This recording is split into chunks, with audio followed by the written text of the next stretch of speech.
it's ready. The teacher we are free. When you are too uncomfortable, you refresh your feet. Then you may pause and wonder, what took you so much time? But questioning is pointless when everybody knows your crime. The sun is feeding me powerful rays, and today I will change my ways. Today any waiting just does not pay. I am decided to seize the day. I am decided to seize the day.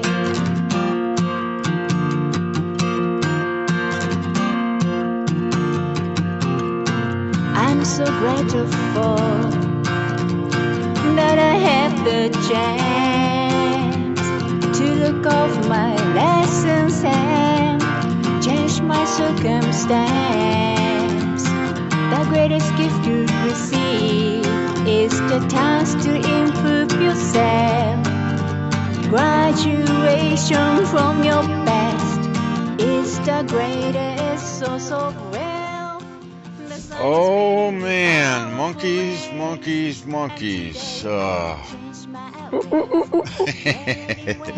Oh boy, just some really amazing stuff's been happening here in my own life as far as people that I never expected to consider consciousness or life or any of that sort of thing are actually starting to ask questions. And it's more and more people every day that just they're coming out of the woodwork, and that just continues to bolster my optimism for our future. I really think that with us getting closer and closer to I don't subscribe a whole lot to that 2012 thing, but it's kind of like a mark on the clock, just the turning point. And as we're getting closer and closer to that time, and more people are waking up and asking questions, the more my optimism grows. And even despite all the crap that we see out the window and what's going on in the world and the turmoil everybody's trying to kick up and everything, the human side of it, the consciousness side of it, is really encouraging. Starting to wake up. Yeah, I like it. And just in myself, my own personal growth, the depth of my understanding, the depth of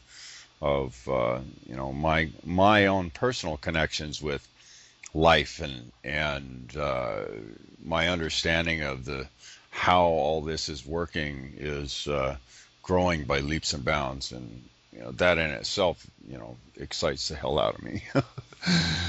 But so what's been up with you, Ramon? Taking it easy, chasing around New York food. The last couple of days, me and my wife just been looking for New York pizza, and then we found chicken parmesan, and we went to Red Lobsters. Oh, they got Red Lobster in Japan, huh? Yeah, it's not as good though, but the pizza was good. But as far as the 100th monkey syndrome, I feel like we might have hit the mark on the 3D, which is not what we're really waiting for. But 5-6 years ago, if you told people there was like a dark cabal, running the world, they would tell you you're crazy. But now I think the majority of people know that does exist, and there is a 1% running the world. Yeah, it's obvious to to Joe the plumber. Yeah. Then right here on Interstate 5, I live here in Western Washington in the United States, and right on one of the big main interstates that go north and south here, the full length of the country. There's this guy that's got this big, huge billboard, and he puts up his messages. He changes them every couple of weeks or so. But this guy is obviously aware of, the way the strings are pulled here, and he put some pretty interesting comments up there. He's got some political stuff up there now on one side of the sign. It's two-sided, so you see it going both north and south, and he's got different messages both directions. And the guy, I just get a kick out of this guy. Let's see, on one side it says, vote for the American, as in implying that Obama is not an American, right? God, what's it say on the other side? Oh, something else to do with Obama. And anyways, the guy's sign just cracks me up. And seeing people being real public about their opinions like that is something we didn't used to see here. And more people, like you said, are aware that there's something going on. And that the guys that are in the office aren't necessarily elected; they're selected. So. What are you talking about, Thomas? Yeah, yeah. Well, before our guest falls asleep, let's cover some of the basic stuff. If you're going to the Pythagoras Conference in Horseshoe, Southern Indiana, October 10th to the 14th, you can pick up your tickets from us and help support us at the same time. And that would be really cool. We still have the little monkeys running around, pulling on Tom's hair. So you can pick one up, the 8 gig USB, which covers all of 2011, a couple shows in 2010 when we started November 17th. And all the video interview Tom has done. Let's see. You can find us on Facebook, Vimeo, Tom's YouTube, Twitter, and I started posting on Daily Motion too. Yeah, I was just about to say that. Got one show on there already. I'm going to work at getting it on as a few more of those video sites too. But anyways, if anybody knows of some more good video sites like that, send me a link and let me know, and I'll start posting on them too. So, let's see. I had something else on my head I was going to say, but I forgot. I hate it when I do that. I call it a brain fart. So, go ahead. No, I was just going to say that, go ahead. Last week was our 100th show, and where Ramon and I were sitting here thinking that this was going to be the 100th show, but this is show number 101, and really? 101. So we have a returning guest tonight.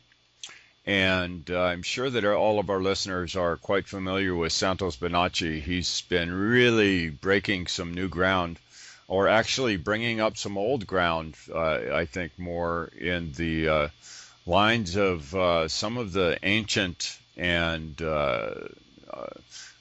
mythological and astronomical and astrological. And I mean, he's just been really digging into astrotheology and putting some really good pieces together and making sense of what's going on in the world today. And I mean, really dissecting things. I suggest you guys go watch his videos. We have one posted up on the main page and a website. Yeah, he's just really breaking some new ground here, the stuff that I haven't heard before. So it is our honor and pleasure to welcome you back to the 100th Monkey, Santos. Thank you, guys. Great to be back. So we gotta send Santos some energy. Yeah, energy and love. Thank you. So Santos, when I was watching the video, the way you break down the astrological chart, I've never heard anyone else even come close to the way you talk about it. What was some of the? Let me ask it this way: how was it that you were able to start going down that path to look at the astrological charts in the manner you do? Well, astrology itself has all the answers. In astrology, all the planets have 4 different types of houses. They have a house of dignity where they rule. For instance, the sun rules Leo, the moon rules Cancer, and these cannot be changed. Then opposite the dignity is the detriment, always opposite. So if you have a circle of the zodiac, the detriment house is opposite. So the detriment of the sun will be Aquarius, because Aquarius is opposite Leo. So already you have this in mind. Then you have the exaltation and the fall.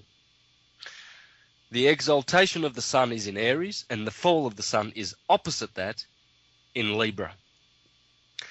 So once you understand this, you realize that out of all those 12 spaces in the sky along the ecliptic, and the ecliptic is the path where the planets go, right?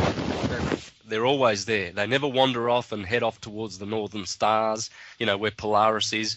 You won't see them wandering off toward the south, where the Southern Cross is. They are always in Aphrodite's belt. But the sun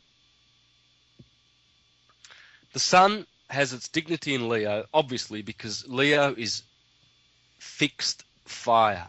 Of course the sun lives there. You see, the resonance, the vibration and the frequency and the energy that is in Leo is the same as the sun's. All the other signs, it's different. It's different. When the sun is found slightly shifted to the left or prior to Leo, it's found in Cancer. There, the sun is not so happy. It's a water sign. Cancer is water, so its vibration and its energy is very oppressive to the sun. And so that's easily understandable. Aquarius is midwinter. It's an air sign. Air is usually good for the sun, but in this case, because it's positioned opposite Leo and it's midwinter, it is detrimental to the sun. So there's your dignity and your detriment. Now, the exaltation and the fall, well, of course the sun exalts in Aries. That's the springtime, when it blossoms. Before that, it's dead. The earth is lying in slumber. There's no bud, there's no blossom, there's no fruit. You've got to wait for the sun to reach the 21st of March, to enter the sign of Aries, and there it exalts.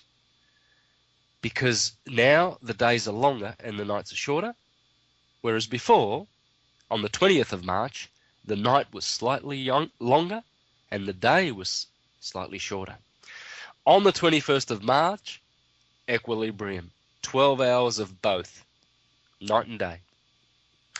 So this is how you understand. You must focus on the cardinal points, and you must focus on these 4 different houses that the planets go through. And all the planets do this. So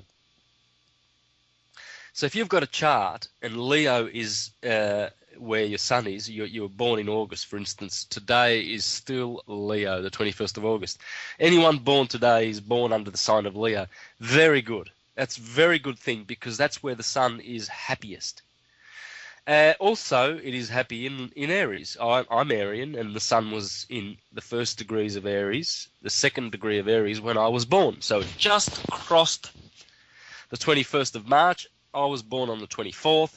So the sun just exalted in my case. So these 2 signs are very, very favorable to the sun. So if you follow the sun every year, all you've got to do is pay attention to the seasons. Right now, in the northern hemisphere, it's stinking hot, and the sun is in Leo, so he's happy. He's in his house of dignity. In 6 months' time, it'll be freezing and the sun is suffering in its detriment. And then you wait for the spring and then the sun exalts. But opposite that, in Libra, which is coming in about 2 months, when the sun hits the 21st of September, as the sun goes through the autumnal equinox, it proceeds to fall. And that's the fall of the sun. Very dangerous sort of a house for the sun. Libra are the scales, it judges the sun. So, and you can do the same thing with the moon. The moon lives in Cancer, next door to Leo, exalts in Taurus, next door to Aries. The detriment of the moon is Capricorn, of course, opposite Cancer, and the fall of the moon is opposite Taurus, which is Scorpio. Now, I can go through the other planets. For instance, Jupiter exalts in Cancer, falls in Capricorn. Mars does the opposite. It exalts in Capricorn and falls in Cancer. Same with Mercury,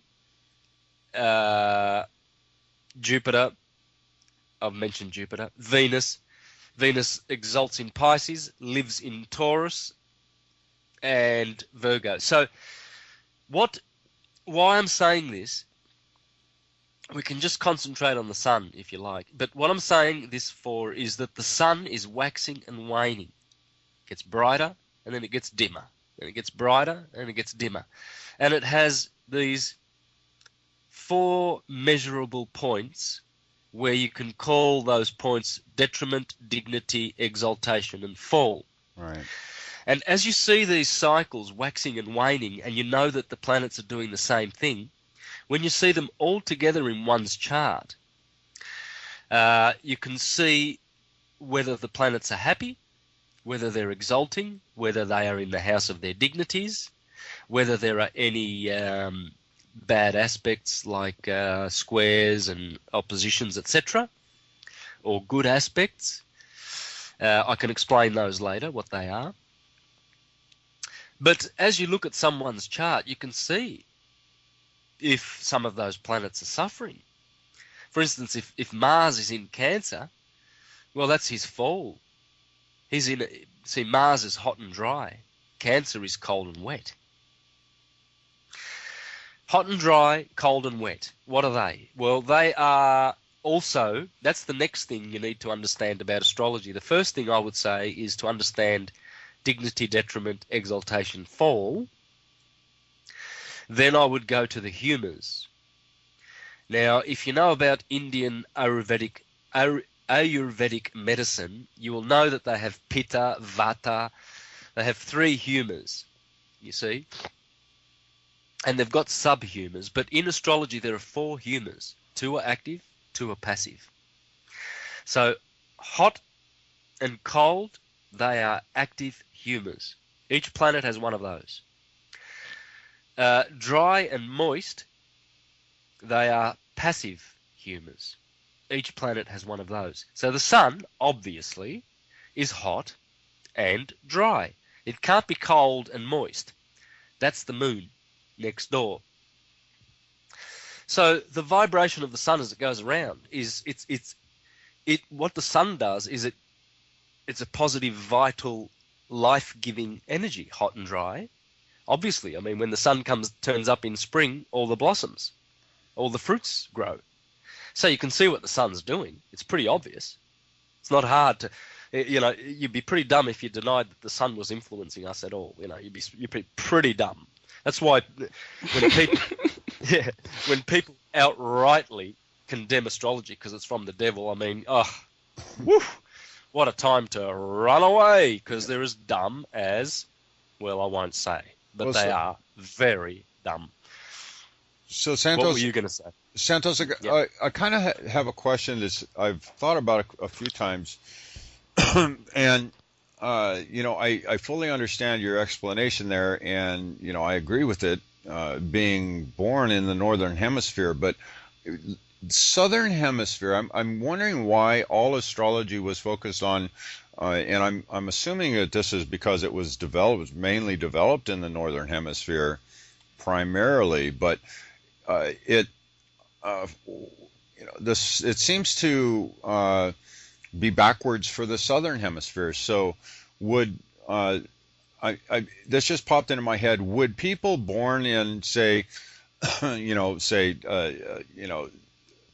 Scorpio versus the Taurus thing? So people born in the northern hemisphere under Scorpio, would a person in the southern hemisphere born in Scorpio bear the Taurus type personality? Yeah, would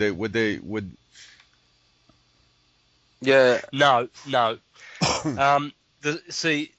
The science of astrology is polarized in a certain way. It's northern hemisphere oriented, you see. The whole astrology works because the Earth is in a relationship with the sun. And that's it. It's not concerned necessarily, primarily, with the stars and the slippage of precession, and it's not concerned with hemispheres. Well, it is. It's northern hemisphere oriented. Why is that? Well, because as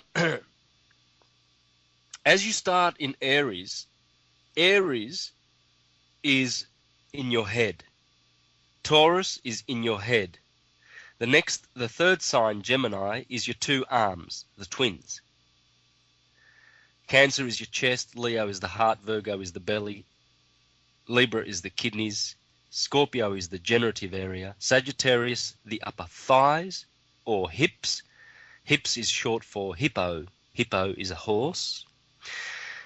Your knees belong to Capricorn, the shins belong to Aquarius, and the 2 feet are Pisces. So when you wrap Adam Kadmon, or Jacob, who had his name changed to Israel in the Bible, Jacob means heel catcher, because the 2 feet, when you wrap a human being around a circle, starting with the head in Aries, and the 2 feet wrap around to touch the back of the head, that is Jacob, the heel catcher. You see, Jacob has 12 sons. Well, if we haven't got a coincidence here. Actually, everything in the Bible is coincidental to this. All the greatest Jewish scholars in history have conceded and have admitted that astrology is what the Bible is based on. It's based on astrology and nothing else. Nothing else. It's all about astrology. That's why every second word is about the number 12. And there were 12 judges, and there were 12 prophetesses, and there were 12 pillars in the temple of God, and 12 trees along the river healing the nations.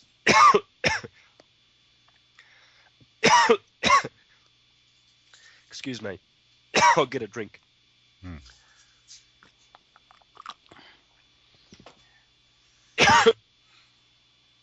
Take your time. Tom can always fix that in post. That's better. Okay. Yeah. So what you see there is that Jacob the heel catcher, or Adam Kadmon, cannot be placed differently. And why is that? Well, because when you study the constellations that correspond to those 12 segments of the body, you will notice that the organs therein resemble the constellations. I'll give you 2 examples. No, 3. Taurus. Taurus has the famous Pleiades. Taurus is in the head, and so is the pineal gland. Next to Taurus is Orion fighting the bull. that corresponds with the optic thalamus. And this has been known to the ancients for many, many years. The river that runs from the foot of Orion, the star called Rigel, the bright bluish star, very loved. That's called Eridanus. In other words, Jordanus, the Jordan in the sky. When you go over to to Leo, have a look at Leo next time you see him bright up there in the sky, and you will see that he resembles a heart, because Leo is the heart. When you spot Scorpio, you will notice that Scorpio is rising like the phoenix out of the center of the Milky Way galaxy. Right below the stinger, the tail of Scorpio, is the center of the Milky Way galaxy. That corresponds with your generative area. The scorpion is the phallic. It's the male phallic. So when you understand this as above, so below, you cannot confuse the two hemispheres. For Taurus will always belong to the head. The head will always be in the northern hemisphere, in that portion of the circle. So it's the law of correspondences, the law of Hermes, you see, as above, so below. When you understand that, then you don't just draw a circle of the zodiac and put things wherever you want them to be. You know, you can never, for instance, decide that you're going to make the dignity of the sun, I don't know, Scorpio, because the sun is not dignified in Scorpio. The sun suffers in Scorpio. Water signs do not treat it very well. And in fact,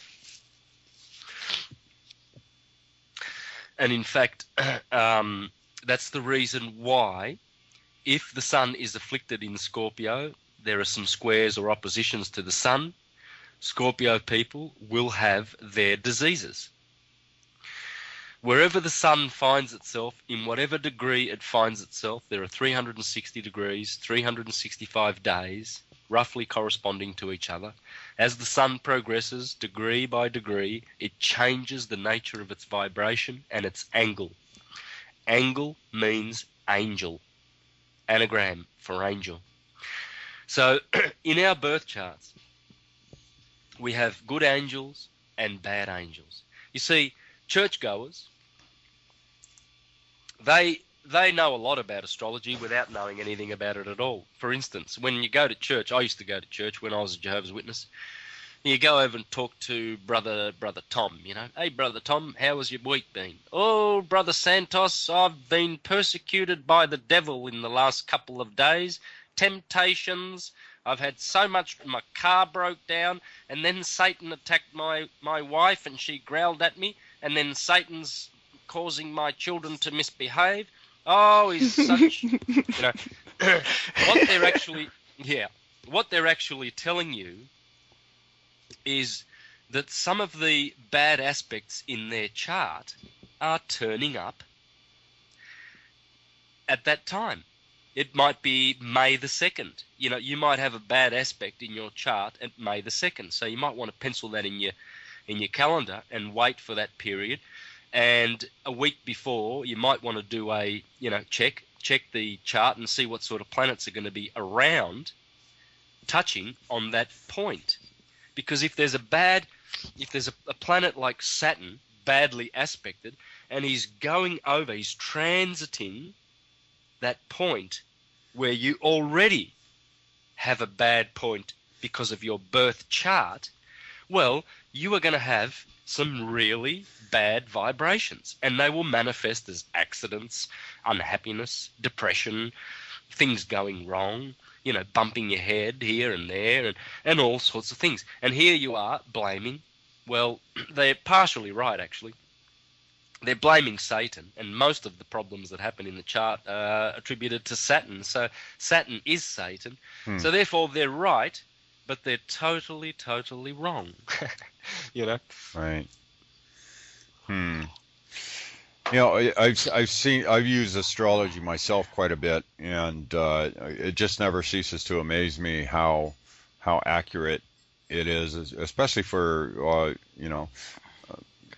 personality types. When a birth chart's done and looking at a person's personality and comparing it to a birth chart, if it's done well, it like just draws that person completely out. And but that's all imprinted at birth. So I know you've been digging into this pretty deeply. What actually is imprinted at birth? Is it the magnetic vibration, or what is the actual element that imprints into our physiology or our psychology or our consciousness at that point? Well, at the moment you are born, all their planets are situated at various angles in respect to you and in respect to the crystals that are in your body. Your pineal gland is a crystal. Your brain is crystals. It's an electrochemical computer. Your blood is crystals. We are carbon crystals. Crystal means Christ. Therefore, we are, same spelling, by the way. They've replaced the I with a Y, but it's still a Christ, crystal. So you are a carbon crystal. You're a carbon christened entity. You have been baptized in death. There are four baptisms, okay? There's the baptism of death, or earth, which is your body. When you find yourself in your mother's womb, you've been baptized. And that is death. Because life in bodies is like death. Because only in spirit can you enjoy unconditioned consciousness. So next thing you do is you get baptized in water, and that would be your mother's waters. And then when you come out of the body, you breathe air. Air is spirit. That's the baptism of spirit. And the final baptism is the baptism of fire. And you'll notice that these baptisms are all related to the four platonic elements: earth, water, air, and fire. So when you get baptized with fire, you get baptized as a mystic, and you have really entered the higher mind, and you have been saved. But in the meantime, the planets have affected all of that process, because the moment you drew breath, that was the moment that your crystals were influenced and came under the influence of the outside planets for the first time. You see, you were protected in your mother's womb. In a sense, you were protected, you see. But then when you're exposed and you begin to breathe and you have your own life, at that moment you receive all of the seven. You receive all of the energies from the seven archons, the seven cosmocrators, the Elohim, the wanderers, the seven stars. Everything's seven. I've never heard anybody refer to the planets as the archons. So are you implying that the consciousness or the embodiment of those planets, the spirit of those planets, are what have been termed in our past as the archon? Yeah, well, they're archangels, you see. Archon, archangels, they are greater souls than ours. But that doesn't mean that ours will not ascend higher than theirs. They will. Our souls, our spirits and souls were created above their dominion. Our souls come from the Milky Way. And they do not necessarily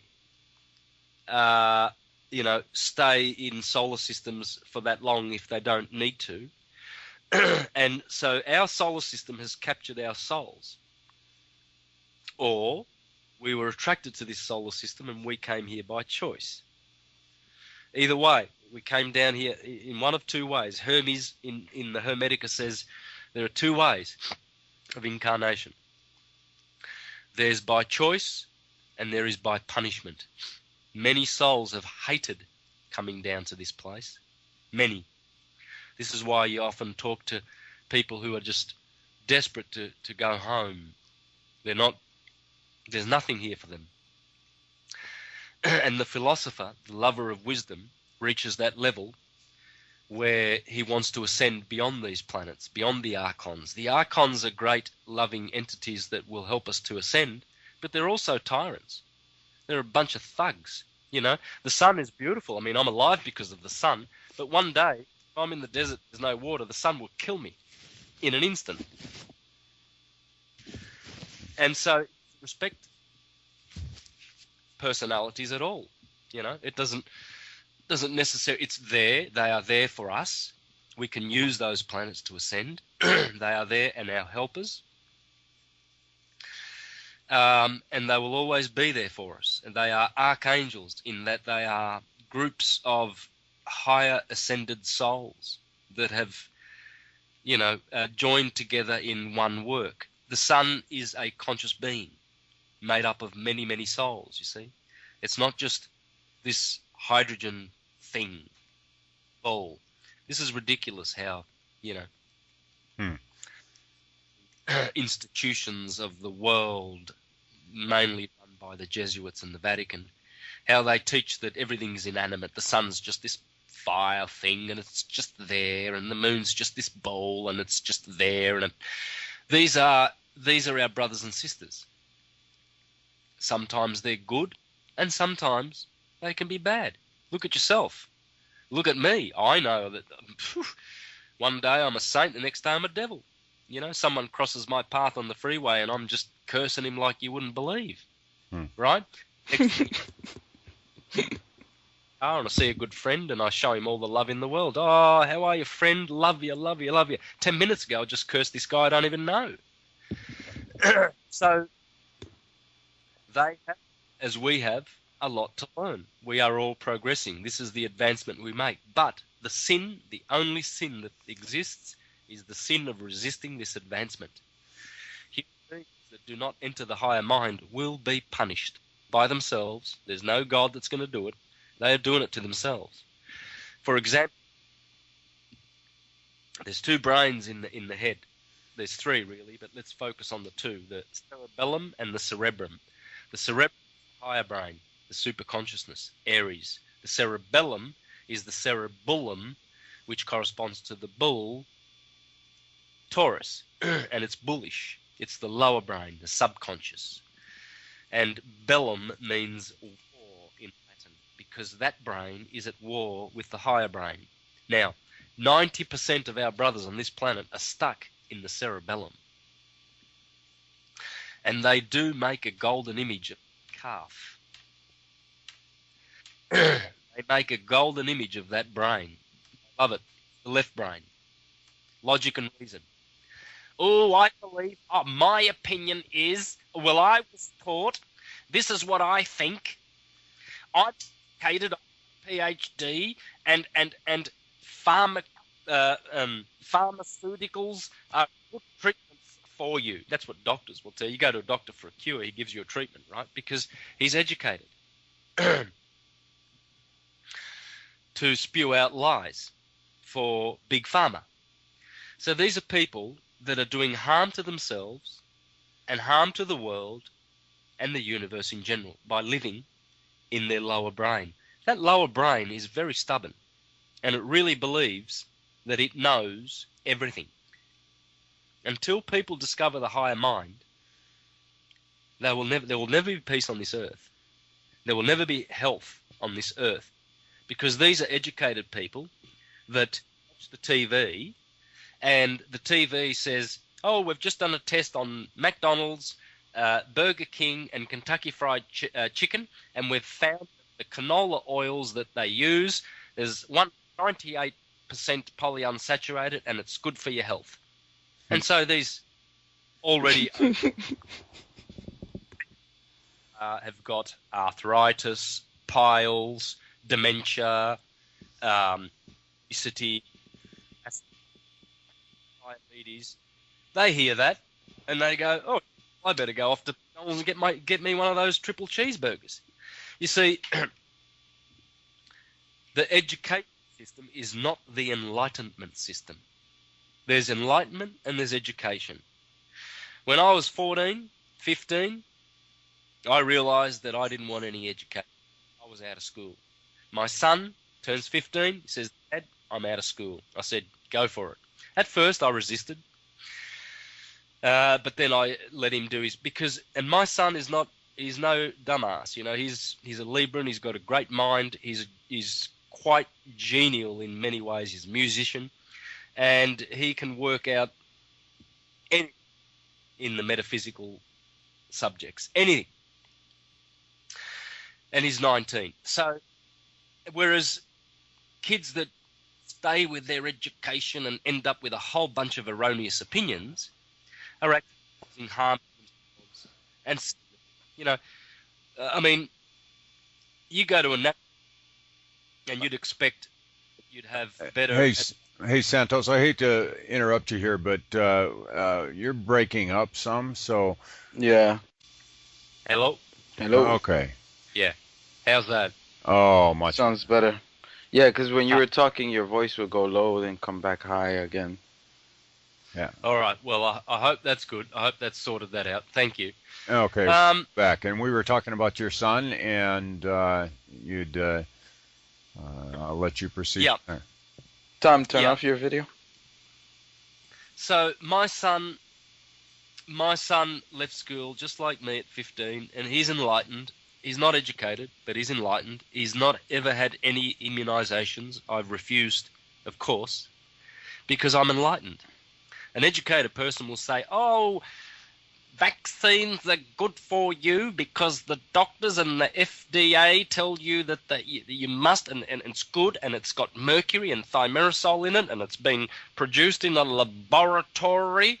Somehow laboratory has this,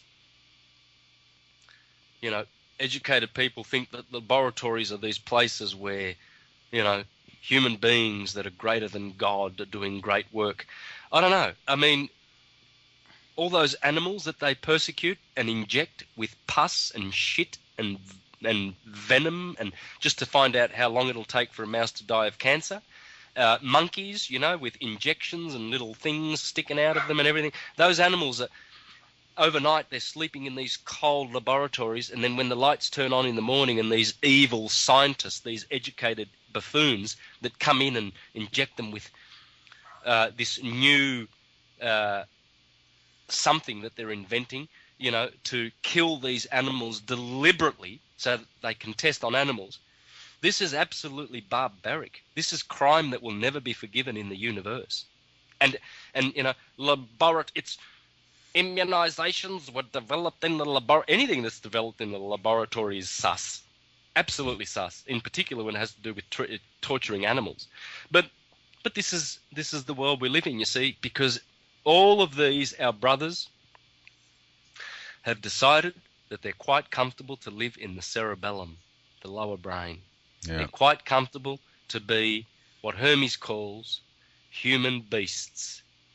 And they haven't made the shift to be human beings yet. So, okay, I want to jump back just a second here to the Archon thing. You know, I find it, your views on it quite intriguing. You know, you're familiar with the Gnostic writings and the Archon within them, aren't you? The Pistis Sophia, yes. Right. So the impression that most people get from reading that is that the group of archons that are out there, the spirit known as the Archon or the beings known as the Archon, are basically out there, you know, trying to misguide us and cause us trouble and suck our brains out or you know, just all sorts of nasty little things. From what I'm gathering from you is that the Archon that you're referring to is can go both directions. Basically, can be both the devil and the angel, and is more of a teacher element than anything else. Yeah. There's no only good and only evil. Evil is undeveloped good, and of course, the Archons are not perfect. You know, the sun is not perfect. It needs to be infused with materials that it gathers from space. It's an electric. It's the whole universe is electric. We are electric. There's nothing that is not electricity.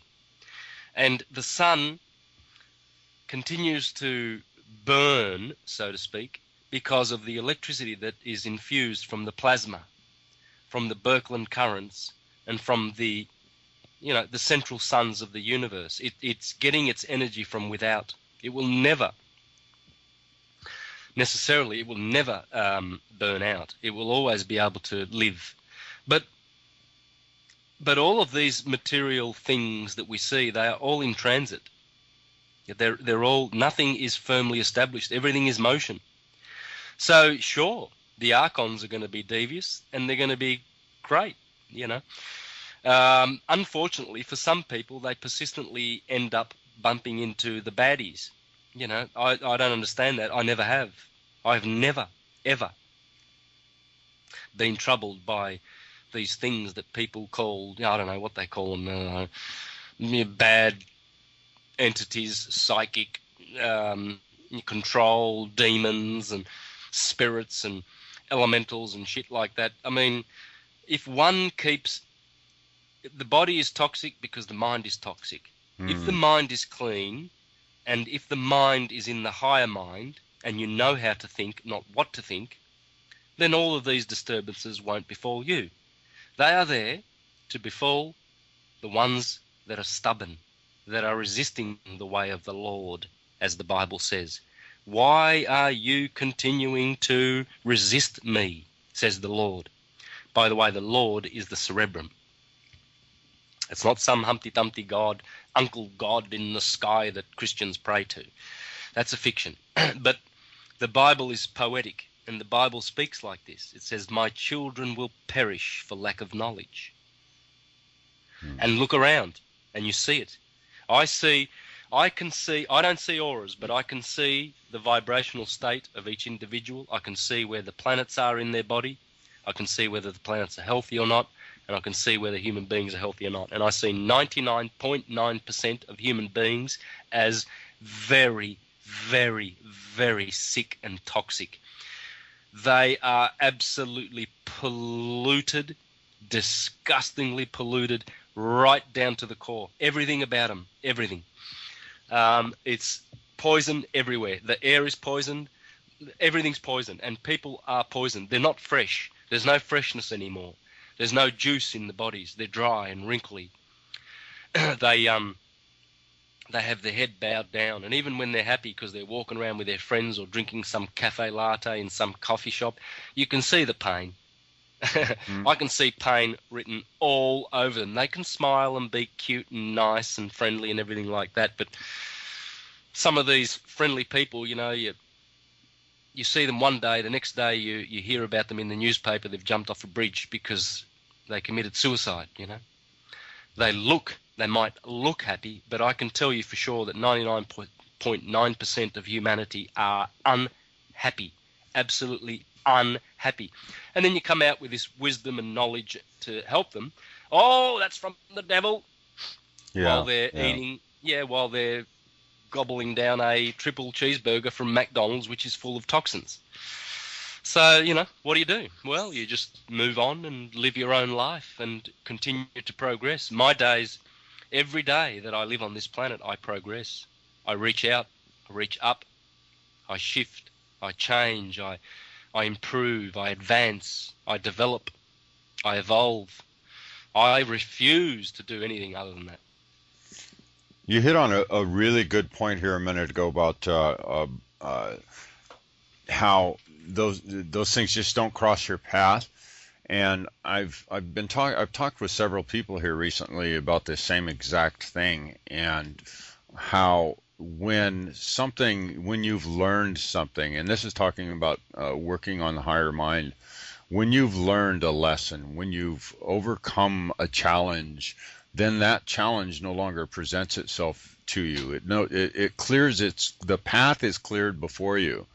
In that subject, whatever that lesson was that you learned, if you know it and you learn it, you're not going to ever have to go through that again. And that's I mean, you brought it out, you know, through different words, but it's the exact same thing.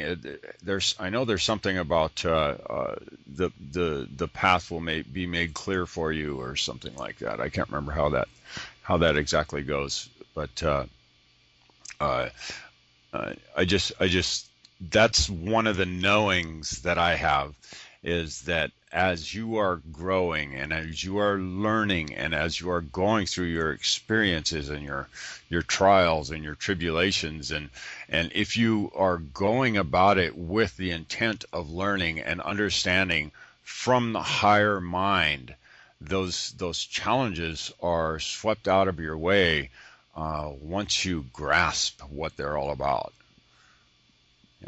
Yeah. yeah.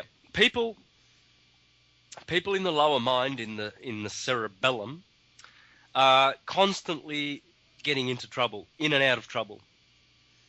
There's always trouble in their lives. There's gossiping. There's, you know, stocks that are falling in their portfolio and they're troubled because they've lost $600,000 overnight because the stock market crashed. Their boss has just demoted them because they were eagerly climbing some invisible corporate ladder. They've just crashed their SUV, which is their god, because SUVs now are, you know, if you've got an SUV, you can, well, when you're drinking your cafe latte with your friends, you can confidently say that nice and loud, you know, and all the people around will respect you because, oh, that man just said SUV. Whoa, whoa, he's got money, you know. And these are the cerebellum types. This is the herd that Plato, Pythagoras, Parmenides, Manilius, all of the great philosophers spoke about, the common herd. They're like animals. Moo, moo, and ba, ba, ba, you know. And they're repeaters of erroneous opinions. They might be intelligent. You know, some of them display a lot of great intelligence. You know, they turn up, you know, I don't know, they turn up, they might be working for IBM or Apple or something like that, and they might be, you know, in Silicon Valley doing great things and everything like that, but they still go out at night and do the things of the herd, you know, which is the animal lusts. You know, they'll pick up a chick at the bar, they're drunk, they've had 6 triple cheeseburgers. So there's 3 things that are wrong: overeating, overdrinking, oversex, acid in the body, oil can't ascend. Therefore, you know, they will remain poisoned. If your body's poisoned, so is your mind. You can't separate the two. Toxic one, toxic the other. And they're all toxic. Oh, yeah, they're intelligent. Oh, yeah. Oh, look at Barack Obama, Hillary Clinton. They're pretty intelligent when they want to say something on that microphone. But in the end, they're just the same as the common herd. They're poisoned, they're toxic, they're dumb, they're in the cerebellum, and they won't be saved. There's no chance. No chance. And I'm not being judgmental. I love them. I'm not being harsh. I love all individuals that live on this planet. But they're still dumb. You know, I mean, I love animals. They're dumb. I love cows, but cows are dumb. But I love them because they're cute, right? So I love them. But he's as dumb as dog shit. So, but I love him. How do I know he's dumb? Because he's living in the lower mind. If he was truly enlightened, he'd not be the president or chief CEO of a corporation that is at the top of the military industrial complex, which is killing people needlessly, and which is run by the Vatican scoundrels. He would be out of there. And he wouldn't be doing it for his career and his name and for money, because that's what they do it for. It's quite easy to recruit people to go and kill in your armies. The rich people that hang back in their mansions and send these young boys in the cerebellum to go out and kill other people to fight their wars. You know, remember Arlo Guthrie, or was it Woody Guthrie, that said, I wish every soldier out there in the world would just take his helmet off put his gun down and say, "No, I will not kill." And then he said, "It seems to me that the rich are interested in killing. Give them the guns." Bob Dylan said the same thing. Masters of war, you hide behind your wall, send young men to go out and fill the streets with blood for your murderous appetites. So that's what we should do. Reach out to our brothers in the cerebellum and tell them to put their guns down. Hand them over to the rich. Let them kill themselves. Because the day that the filthy rich are off this planet is the day that we will find peace. 3 things must be eliminated from this planet immediately if we want to have peace. The Vatican, all banks, and all filthy, rich, animalistic people. And there will be peace. You're not asking for much, are you? Okay. Well, we're at the top of the hour. Santos, when you want to share your website and what are you working on right now? Are you going to do a book? I will have to, eventually. But what I'm working on at the moment is I'm going to be doing a presentation on the 8th of September where I will syncretize many, many things. Numerology, astrology, theology, all, obviously you guys have seen my presentations. What I'm going to try and achieve is I'm just going to try and reduce all of that information quickly, succinctly, into one presentation.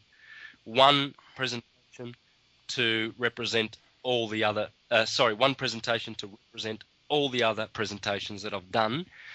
So you can use it as a sort of a, you can flick it over to people and post it and say, look, have a look at this. And then if you want to know more and go more in detail, check out the other presentations. Right. Well, cool. So, and your website? universaltruthschool.com. All right. Well, I want to thank everybody for listening to the first hour. And if you want to check out some more and all the other second hour content stuff that Ramon and I are bringing you from the 100th Monkey Radio, click that become a member button. And in case you're listening to on YouTube, you can go right over to www.100thmonkeyradio.com. Yep. Condemnation without investigation is the height of ignorance. The love you deny is the pain you carry. And we'll see you in the second segment.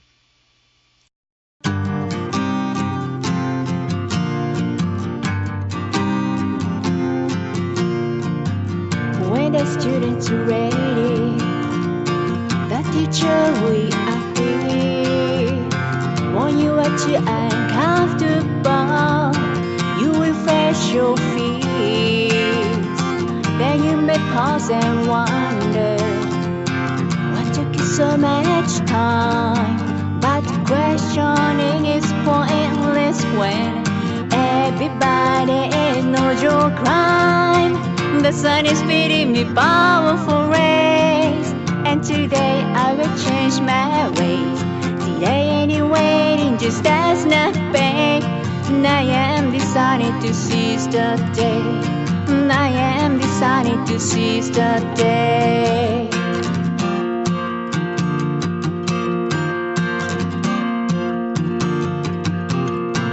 I'm so grateful that I have the chance to look over my lessons and change my circumstance. The greatest gift you receive is the task to improve yourself. Graduation from your past is the greatest source of wealth. The sun is feeding me powerful rays, and today I will change my ways. Delay any waiting just as nothing. I am decided to seize the day. I am decided to seize the day.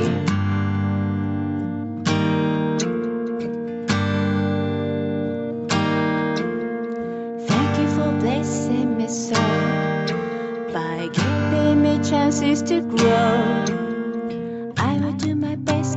pass each test until I find my way home. The sun is feeding me powerful rays, and today I will change my ways. Delaying waiting just as nothing. I am decided to seize the day. The sun is feeding me powerful rays, and today I will change my way. Delaying waiting just as nothing. I am decided to seize the day. Yes, I am decided to seize the day.